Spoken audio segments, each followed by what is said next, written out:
Hello mga Marites! At eto na nga ang part 3, Jo! Nabukasan, pina-photoshoot naman namin si Zoe para dun sa invitation niya. Diyos ko, Jo, 3 araw na lang. Birthday na ng anak ko dito pero wala pa siyang invitation. Naksugal!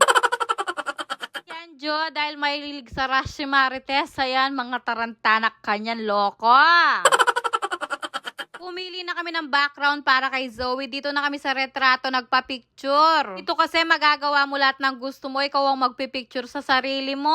May mga props din dito na pwede nyong gamitin. Ito pa namang anak ko. Diyos ko, napakalikot nito. Hindi mo basta-basta mapipicture ng kanyamang pamatalan, Jo! Kailangan pa namin siyang utuin para lang maayos yung buhok niya. Tatlo-tatlo na kami. Nahihirapan pa kami. Diyos ko! Nanay ka na talaga, kailangan nabahan mo yung pasensya mo sa mga anak mo. Diyos ko, nung bata ako, pag ganito ako, pangunutan na akong makudyo.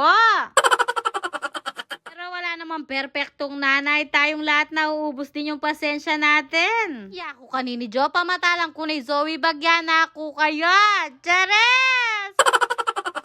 Pero Diyos ko, baka marinig pa ng asawa ko to. Yako pang pamatala na kanini. Diyos ko, after 25 years, doon pa lang natapos yung buhok ni Zoe. Buti na lang pagdating sa pagmi-makeup, hindi kami masyadong nahirapan kay Zoe dahil malantong tong batang to, mahilig sa makeup.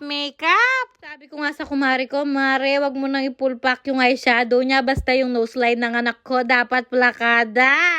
Sugar John, dami niya dapat mamana sa akin, yung ilong ko pa.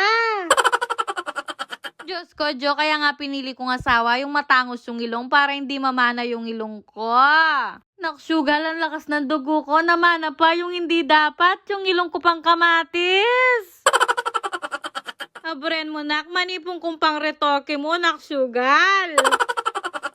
Pero alam nyo, kahit hindi naman katangusan yung ilong ng anak ko, hindi naman importante yun. Sobrang blessed at thankful namin dahil binigay ni God si Zoe sa amin. Actually, nung pinagbubuntis ko si Zoe, never kong pinag-pray kay God na sana matangos yung ilong, sana maganda, walang ganon. Dahil nung pinagbubuntis ko si Zoe, napaka-imposibleng mabuhay siya sa tummy ko. Sabi nga nila, milagro na lang kung mabubuhay siya. Pero dahil sa paniniwala at pagtitiwala namin sa Diyos, yung imposible, ginawa niyang posible. Sa dami kong ininom na gamot, pampakapit, antibiotic at marami pang iba, sobrang pasasalamat namin sa Diyos dahil naging normal yung anak ko. 7 buwan akong bed rest, 7 buwan akong dinudugo at 3 beses akong na-confine nung pinagbubuntis ko siya. Pero never kaming nawalan ng pag-asa, talagang inilaban namin yung anak ko. Kaya nung nasa tummy ko talaga siya, ang unang pinagpipray ko talaga, sana maging normal yung anak ko at walang maging diferensya. Sa awa naman ng Diyos, nagkamilagro na buhay yung anak ko at normal ko siyang nailabas. Kaya lahat ng pagsubok at hirap na dinanas namin nung pinagbubuntis ko pa siya, napawi lahat yun nung nasilayan namin siya.